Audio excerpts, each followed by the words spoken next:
செயலையும் தொடங்குவதற்கு முன்னாடி மனசை பக்குவப்படுத்தி நேர் வழியில செலுத்தணும். அப்பதான் வெற்றியை எளிதா பெற முடியும். படிப்பு சம்பந்தமான விஷயங்கள் எல்லாம் கூட முதல்ல மனசுல இருந்து ஆரம்பிக்கிற விஷயங்கள் தான். மனசு ஒருமுகப்படுத்தி பின்ன படிக்க ஆரம்பிக்கிறது தான் வெற்றி பாதையோட முதல் படி. உங்க எல்லாருக்குமே இனிய காலை வணக்கம். கொஞ்சம் உந்து சக்தியோட முயன்றா வெற்றி உங்க கதவுகளை அதிகாலையிலே தட்டலாம். இந்த நிகழ்ச்சியை போல ஒவ்வொரு திங்கள் முதல் வெள்ளி வரைக்கும் தினமும் காலையில 6:30 மணிக்கு நீங்க பொது தேர்வுகளை தேர்ச்சி பெற, மாநில முதலிடம் பெற இந்த நிகழ்ச்சியை தவறாம பாருங்க. மறந்துடாதீங்க, இந்த நிகழ்ச்சியில நீங்களும் உங்க சந்தேகங்களை கேட்கலாம். 8938888277 என்கிற இந்த எண்ணுக்கு உங்க கேள்வியை நீங்களே வாட்ஸ்அப் மூலமா அனுப்பலாம். உங்க கேள்வி கேட்கிற வீடியோவோட நீங்க உங்க பெயர், வகுப்பு, பள்ளியோட பெயரை குறிப்பிட்டு அனுப்புனீங்கன்னா உங்க கேள்வியும் அதுக்கான பதில்களும் இந்த நிகழ்ச்சியில ஒளிபரப்பாகும். உங்களுக்காகவே இந்த வெற்றி நிச்சயம். உங்களுக்கே வெற்றி நிச்சயம்.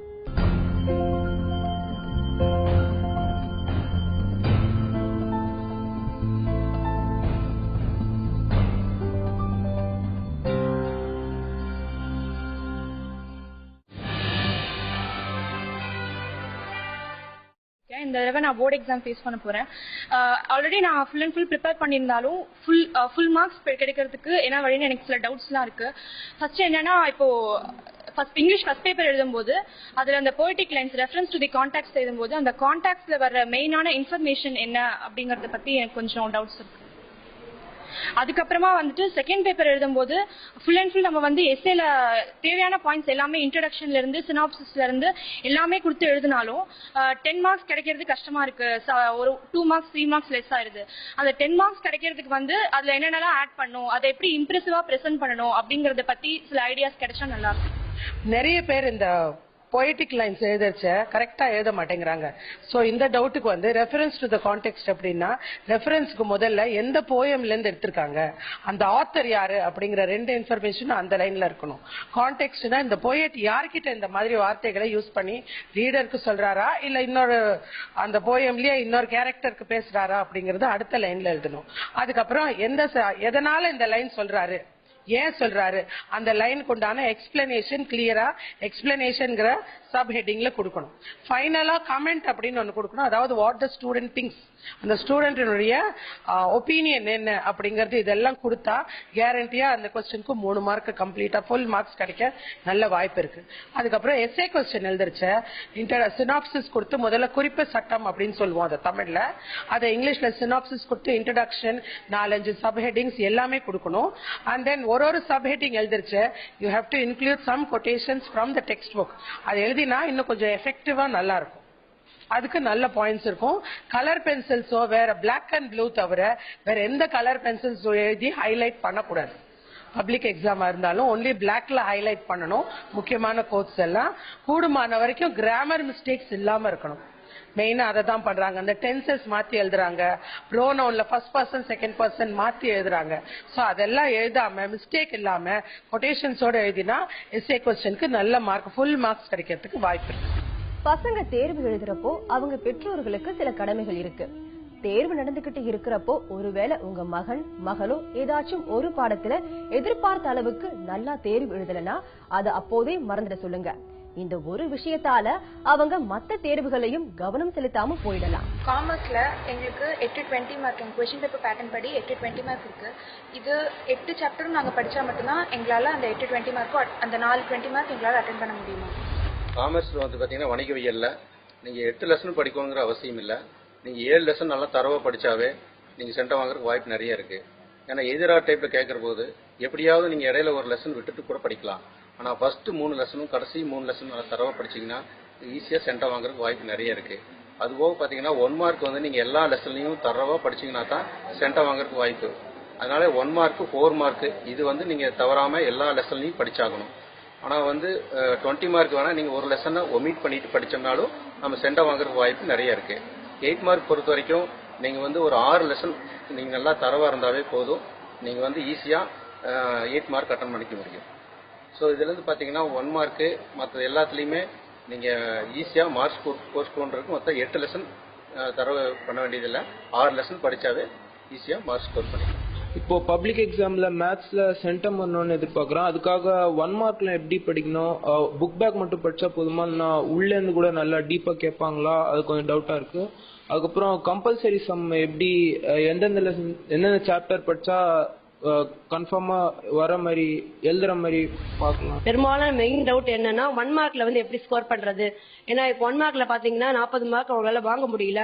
சோ அவங்க சென்டம் போதனாலே 1 மார்க்ல என்னதான் இது நான் எக்ஸ்பீரியன்ஸ்னே சொல்ல முடியும். எங்க பிள்ளைங்களுக்கும் அதனால 40 மார்க்ஸ் அவங்களால முடியல.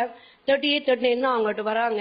அந்த 1 மார்க் அவங்க எங்க லூஸ் பண்றாங்கன்னா ஃபுல்லா உள்ள இருக்கிற கரோலரி நோட்டு அது மாதிரி இருக்கிறதெல்லாம் அவங்க பாக்குறதே கிடையாது. அதெல்லாம் கேட்க மாட்டாங்க. அதெல்லாம் கிடையாது, நாட் ஃபார் எக்ஸாமினேஷன் வச்சுக்கிறாங்க. சோ அவங்க இந்த அதாவது சாப்டர் 1 எடுத்துக்கிட்டீங்கன்னா அதுல கொடுக்குற 7 லெட்டர்ல இருந்து 10 சாப்டர் முடிய வரைக்கும் எல்லா 1 மார்க்கையும் கரோலரி அது மாதிரி அவங்க பார்த்தாலே போதும். ஃபார்முலாஸ் சம்டைம் ஃபார்முலாஸ் பேஸ் பண்ணி கேட்பாங்க.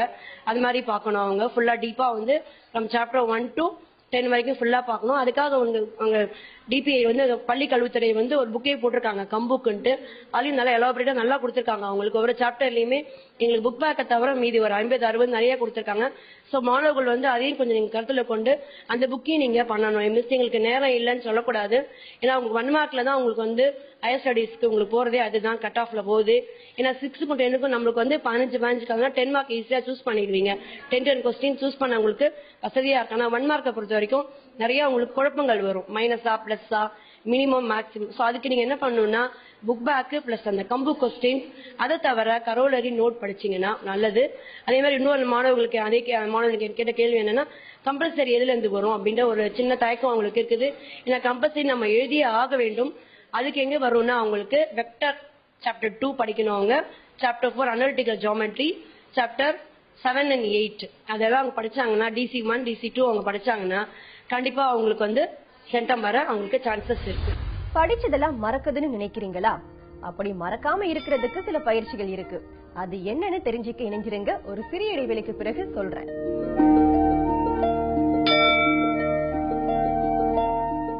படிச்சதெல்லாம் மறக்குதுன்னு தோணுதா? நினைவாற்றல அதிகரிச்சுக்க சில பயிற்சிகள் சொல்றேன். அதெல்லாம் நீங்க அப்பப்ப செஞ்சுக்கலாம். உதாரணத்துக்கு 100ல இருந்து எண்களை 2 எண்ணை விட்டு விட்டு சொல்லி பாருங்க. 100, 98, 96, 94ன்னு 0 வரைக்கும் சொல்லி பாருங்க. தப்பா போச்சா பின்ன மறுபடியும் முதல்ல இருந்து ஆரம்பிங்க. அப்படியே 7 எண்ணை குறைச்சு பழகுங்க. பின்ன பாருங்க உங்க நினைவு திறன் எவ்வளவு அதிகரிச்சிருக்குன்னு. மேத்ஸ்ல 6 மார்க்ல இப்ப ஏதோ சாப்டர் நாங்க ஒமிட் பண்ணா சென்டம் ஸ்கோர் பண்ண சான்ஸ் இருக்கா? இல்ல எல்லா சாப்டர் 10 தான் சென்டம் ஸ்கோர் பண்ண முடியுமா?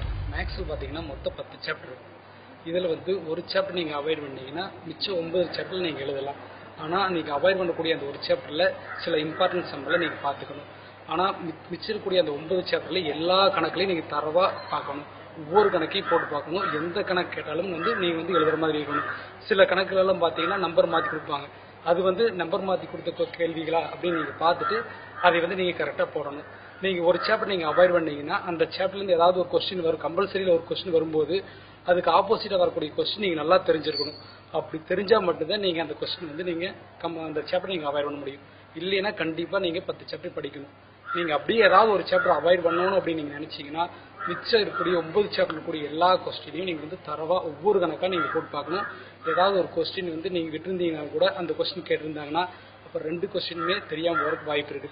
அதனால நீங்க முடிஞ்ச அளவுக்கு 10 சாப்டர் நீங்க கண்டிப்பா பார்க்கணும். அதே மாதிரி 1 மார்க் பாத்தீங்கன்னா இந்த ஆண்டுல இருந்து இன்சைட்ல இருந்து கேட்கறாங்க அப்படின்னு சொல்றாங்க. அதனால நீங்க 10 சாப்டர் நீங்க தரவா பாத்தீங்கன்னா மட்டும்தான் 1 மார்க்ல 40 வாங்க முடியும். நீங்க ஏதாவது ஒரு சாப்டர் அவாய்ட் பண்ற, இப்போ 5th chapter differential calculus avoid பண்றீங்க அப்படின்னா அந்த சாப்டர்ல இருந்து 1 மார்க் வந்துச்சுன்னா உங்களால நீங்க அட்டன் பண்ண முடியாது. அப்படியே நீங்க புக் பேக் படிச்சிருந்தாலும் கூட இன்சைட்ல ஏதாவது கேள்வி கேட்டிருந்தாங்கன்னா உங்களால அட்டன் பண்ண முடியாது. அதனால நீங்க 10 சாப்டர் நீங்க தரவா தெளிவா பார்க்கணும். ஏதாவது ஒரு சாப்டர் அவாய்ட் பண்ணும்போது 1 மார்க்குமே 6 மார்க்கும் பாதிக்கப்படும். அதனால தயவுசெய்து 10 சாப்டர் தரவா பாருங்க. அப்பதான் நீங்க முழுமையான மதிப்பெண் எடுக்க முடியும். ஒரு மதிப்பெண் வினாவிடையில 40 மார்க் நீங்க வாங்க முடியும். அதனால 10 சாப்டர் நீங்க தரவா கண்டிப்பா பார்க்கணும். பாத்தீங்கன்னா கண்டிப்பா மேக்ஸ் முழுமையான மதிப்பெண்கள் தர முடியும். வேதியியல் பாடத்தை படிக்க சில ஈஸியான வழிமுறைகள் இருக்கு. சில எளிய ஐடியாக்களை மனதில் வச்சுக்கொள்றது சவால்களை எளிமையாக்கும். உதாரணத்துக்கு ஆக்சினைடுகளின் நிறங்கள் பத்தின கேள்வி பல பேருக்கு குழப்பம் தரலாம். அதுக்கு சாலையில உள்ள சிக்னல் விளக்க ஞாபகம் வச்சுக்கலாம். U3+ அயனியின் நிறம் என்னன்னு கேட்டா சிக்னல் விளக்குல 3 எழுத்துள்ள நிறம் எது என்று யோசித்து ரெட் என்று விடை எழுதலாம். மேக்ஸ்ல கம்பல்சரி சம் வந்து செலக்டடா பார்த்தா போதுமா, இது எல்லாமே பார்க்கணும்? இப்போ 2 மார்க்ஸ்ல பார்த்தோம்னா வெறும் ஃபார்முலா அப்புறம் ஆன்சர் அப்புறம் 2 ஸ்டெப் மட்டும் போட்டா ஃபுல் மார்க் கொடுக்குறேன்னு சொன்னாங்க. அது கம்பல்சரி சம் அப்படிங்கிறது 2 மார்க்ஸ்லயும் இருக்கு 5 மார்க்ஸ்லயும் இருக்கு. இப்போ நம்ம 2 மார்க்ஸ் வந்து அட்டன் பண்ணோம்னா டோட்டலா வந்து நம்ம 10 சம் அட்டன் பண்ணணும். அதுல 9 சம் வந்து ஓப்பன் சைஸ்ல இருக்கு. 10th சம் அட்டன் பண்ற போது வந்து அது வந்து நம்மளுக்கு அது கம்பல்சரி சம், அதாவது எய்தரா டைப்ல இருக்கு, மத்தல வந்து ஓப்பன் சைஸ்ல இருக்கு. இப்போ அந்த கம்பல்சரி சம் அட்டன் பண்றோம்னா நாம இருக்கிற அந்த 10 ஸ்டெப் படிப்பா மட்டும்தான் 2 மார்க்ஸ் கம்பல்சரி அட்டன் பண்ண முடியும். ஸோ அதே மாதிரி தான் 5 மார்க்ஸ்லயும் 5 மார்க்ஸ்ல கம்பல்சரி சம் அப்படின்னு இருக்கு. டோட்டலா 9 சம் அட்டன் பண்றோம்னு 8 சம் வந்து ஓப்பன் சைஸ்ல இருக்கு. அதுல 8 சம் அட்டன் பண்ணிட்டு ரிமைனிங் 1 சம் வந்து கம்பல்சரி எய்தரா டைப். அதுக்கு வந்து நம்ம 10 சாப்டர் வந்து படிச்சுதான் ஆகும். அந்த போட்டு இன்னொரு கொஸ்டின் கேட்டா அப்படி இப்போ 2 மார்க்ல வந்து ஃபார்முலா ஆன்சர் இருந்தா போதுமா, இடையில வந்து ஸ்டெப் தேவையில்லை அப்படின்னா கண்டிப்பா ஸ்டெப்ஸ் இருந்தா மட்டும்தான் மார்க். ஏன்னா ஸ்டெப் வைஸா வந்து கீ ஆன்சர் வந்து நம்மளுக்கு வந்து மார்க் வந்து கொடுப்பாங்க. அப்போ வந்து ஃபார்முலாம் கம்பல்சரியா இருக்கும்னு அதுக்கான ஸ்டெப்ஸும் இருந்து லாஸ்ட்டா வந்து ஆன்சர் கரெக்டா இருந்தா மட்டும்தான் ஃபுல் மார்க். இல்லைன்னா வந்து இடையில வந்து மார்க் பிடிப்பாங்க. சென்டம்ங்கிறது நம்மளுக்கு வந்து மிஸ் ஆகும். நான் ப்ரிப்பேர் பண்ணியிருக்கேன் எக்ஸாமுக்கு. ஆனால் எனக்கு இங்கிலீஷ் டூல சில கொஸ்டின்ஸ் வந்து எனக்கு டவுட்டாக இருக்கு. இப்போ நம்ம ரீஅரேஞ்ச் எழுதும் போது வந்து கொடுத்துருக்காங்க. அப்போ அது வந்து நம்ம பாயிண்ட்ஸாக எழுதிட்டு பேராகிராஃபாக எழுதணுமா இல்லை வெறும் பாயிண்ட்ஸ் மட்டும் எழுதணுமான்னு ஒரு டவுட்டாக இருக்கு. அதுக்கப்புறம் அட்வர்டைஸ்மெண்ட் நம்ம லெட்டர் ரைட்டிங் எழுதும் போதே வந்து நம்ம வந்து பயோடேட்டா எழுதும் போதே வந்து அது ஃபாதர்ஸ் நேம் கொடுக்கும் போது நம்ம வந்து அது ஆல்பபெட்ஸ்ல தான் எழுதணுமா இல்லை வந்து அது ஃபாதர்ஸ் நேமே எழுதணுமா? அப்புறம் டிக்ளரேஷன் வந்து ரைட் சைடில் வந்து சைன் பண்ணுமா லெஃப்ட் சைடில் சைன் பண்ணணுமா? இங்கிலீஷ் செகண்ட் பேப்பர் ரீஅரேஞ்ச்ல முதல்ல அந்த சென்டென்சஸ் கரெக்டா ஜம்பிள் சென்டென்சஸ் கரெக்டா அரேஞ்ச் பண்ணி 1 2 3 4 5 பாயிண்ட்ஸ் எழுதணும்.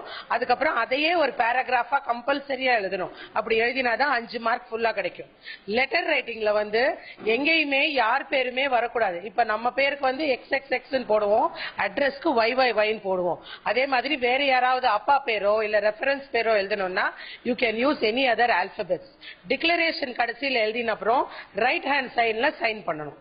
லெஃப்ட் ஹேண்ட் சைட்ல வந்து பிளேஸ் அண்ட் டேட் எழுதணும். இதுதான் இந்த அவங்க டவுட்ஸ் கிளியர் ஆனா ஃபுல் மார்க்ஸ் கிடைக்கிறதுக்கு நல்ல சான்ஸ் இருக்கு. பொது தேர்வு எழுத போகும்போது என்னென்ன அரசு கட்டுப்பாடுகள் இருக்குன்னு தெரியுமா? பார்க்கலாம் ஒரு சிறிய இடைவெளிக்கு பிறகு.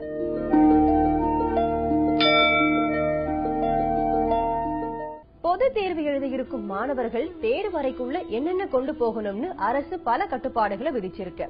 குறிப்பா தேர்வு அறைக்குள்ள பெல்ட், டை, ஷூ அணிஞ்சிட்டு வரக்கூடாது.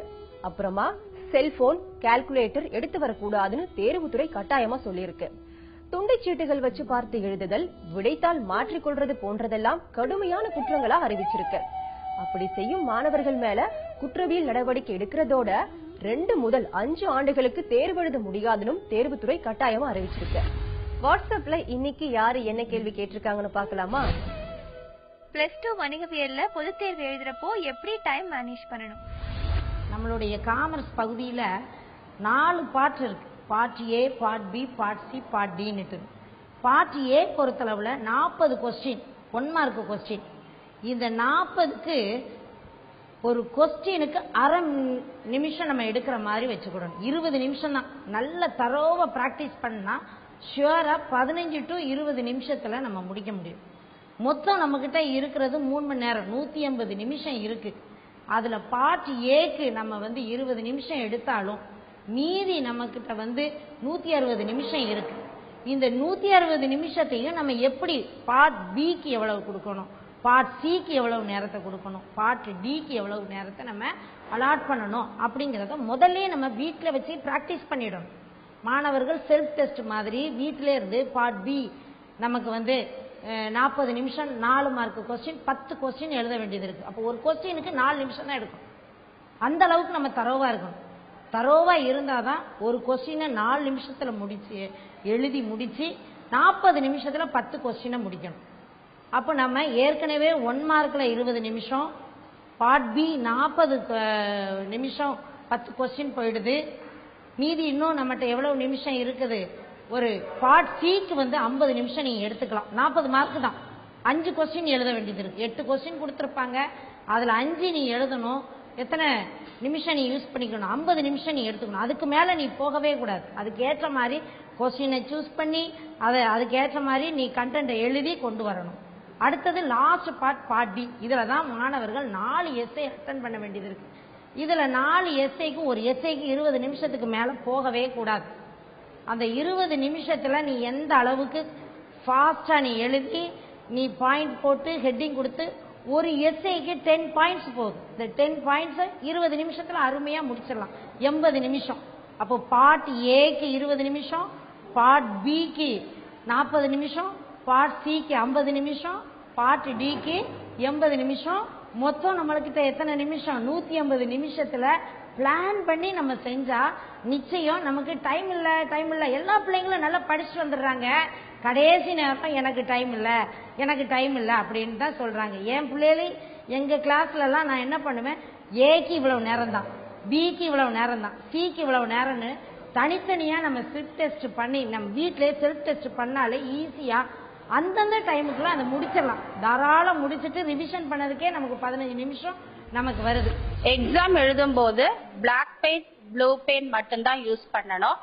கலர் பெயிண்ட்ஸ் எல்லாம் யூஸ் பண்ண கூடாது. நீங்க எழுதும் போது தெளிவாகவும் கிளியரா இருக்கிற ஆன்சர் மட்டும் செலக்ட் பண்ணிக்கோங்க. நல்லா எழுதலாம். சப்டைட்டில்லாம் பிளாக் பெயிண்ட்ல எழுதுறது நல்லது. உங்களோட ஆன்சர் பேப்பர் பிரசன்டேஷன் தான் ரொம்ப முக்கியம். எந்த இடத்துலயும் அடித்தல் திருத்தல் இல்லாம எழுதுறது மிகவும் சிறந்தது. இப்ப காமர்ஸ் பொறுத்த வரைக்கும் எடுத்துக்கிட்டீங்கன்னா 12th காமர்ஸ்ல சாப்டர் 1, 2, 3 அண்ட் 7 and 8 ரொம்ப இம்பார்ட்டன்ட் சாப்டர்ஸ். அந்த சாப்டர்ஸ்ல நீங்க நல்லா கான்சென்ட்ரேட் பண்ணீங்கன்னாலே எஸ்ஏ ஆன்சர்ஸ்ல நல்லாவே எழுதலாம். விடைத்தாளோட முகப்பு சீட்டுல ஒதுக்கப்பட்ட இடத்துல மாணவர்கள் தங்களோட கையெழுத்த போடணும். விடைத்தாள ஒரு பக்கத்துக்கு 20 முதல் 25 வரிகள் வரைக்கும் மட்டுமே எழுதணும். விடைத்தாளோட 2 பக்கங்களையும் தவறாம எழுதணும். ஒரு பக்கம் எழுத மறுபக்கத்தை விட்டுறக்கூடாது. செய்முறை இல்லனா மதிப்பீடுகள் எல்லாமே விடைத்தாள இடம்பெற்றுள்ள பகுதிகளை தான் இடம்பெறணும். வினா எண் தவறாம எழுதணும். 2 விடைகளுக்கு இடையில இடைவெளி விட்டு எழுதணும். வினாத்தாளோட வரிசைகளான ஏ அல்லது பி என்பதை விடைத்தாள ஒதுக்கப்பட்ட பக்கத்துல மட்டும்தான் குறிப்பிடணும். விடைத்தாள நீளம் இல்லனா கருப்புமை கொண்ட பேனாவால தான் எழுதணும். அடித்தல் திருத்தல் இல்லாம தெளிவா மாணவர்கள் எழுதணும். தாள்ல விடை எழுதாத பக்கங்களை குறுக்கு கோடு கட்டாயமா போடணும்.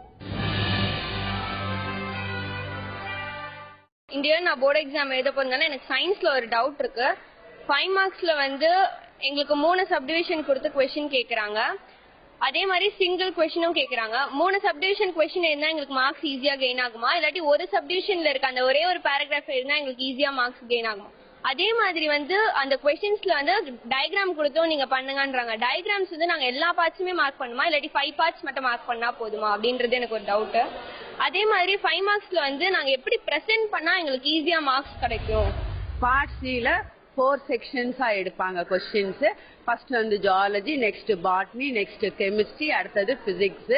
ஃபர்ஸ்ட் செலக்ஷன் ஆஃப் கொஸ்டின்ஸ் அதுலயே ஏபிசி வரும். அதுல நீங்க அந்த கொஸ்டின்ஸை செலக்ட் பண்ணா மார்க் அலாட்மெண்ட்டும் ஈஸியா இருக்கும். அதே லென்த்தியா கொஸ்டினை செலக்ட் பண்ணுங்க. ஃபார் எக்ஸாம்பிள் 46ல ஏபிசி கேட்டு இருந்தான்னா list out the functions of brain கேட்டு இருந்தான்னா அதோட ஃபங்க்ஷன்ஸ் எத்தனை ஃபங்க்ஷன்ஸ் இருக்கு எப்படி டீட்டெயிலா பாயிண்ட் வைஸ் எழுதிட்டு நெக்ஸ்ட் பில draw the diagram and label the parts சொன்னா நீட்டா ஒரு டிராயிங்க டிரா பண்ணிட்டு 3-4 பார்ட்ஸ் மென்ஷன் பண்ணால அதுக்கு மார்க் அலாட்மெண்ட்டும் ஈஸியா இருக்கும். அதுவே for example detail note on dicot seed or monocot seed இருக்குல்ல, அதெல்லாம் லென்த்தி ஆன்சர்ஸ்.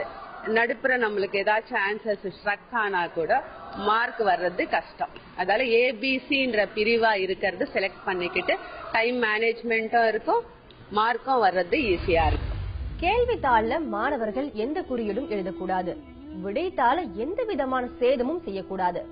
விடைத்தாள்ல எந்த ஒரு பக்கத்திலையும் மாணவரோட தேர்வு எண்ணோ இல்லனா பெயரையோ எழுதவே கூடாது. விடைத்தாள்ல உள்ள மார்ஜின் பகுதியில விடைகள் எழுதவே கூடாது. விடைத்தாள் புத்தகத்தில இருந்து எந்த தாளையும் கிழிக்கவோ இல்லனா நீக்கவோ செய்யக்கூடாது. கொஞ்சம் முயற்சி, கொஞ்சம் பயிற்சி, முயன்றா வெற்றி உள்ள கதவுகளை அதிகாலையிலே தட்டலாம். இந்த நிகழ்ச்சியை போல ஒவ்வொரு திங்கள் முதல் வெள்ளி வரைக்கும் தினமும் காலையில 6:30 மணிக்கு நீங்க பொது தேர்வுகள்ல தேர்ச்சி பெற, மாநில அளவுல முதலிடம் பெற இந்த நிகழ்ச்சியை தவறாம பாருங்க. மறந்துடாதீங்க, இந்த நிகழ்ச்சியில நீங்களும் உங்க சந்தேகங்களை கேட்கலாம். 8939888277 என்கிற இந்த எண்ணுக்கு உங்க கேள்வியை நீங்களே வாட்ஸ்அப் மூலமா அனுப்பலாம். உங்க கேள்வி கேட்கிற வீடியோவோட நீங்க உங்க பெயர், வகுப்பு, பள்ளியோட பெயரை குறிப்பிட்டு அனுப்புனீங்கன்னா உங்க கேள்வியும் அதுக்கான பதில்களும் இந்த நிகழ்ச்சியில ஒளிபரப்பாகும். உங்களுக்காகவே இந்த வெற்றி நிச்சயம், உங்களுக்கே வெற்றி நிச்சயம்.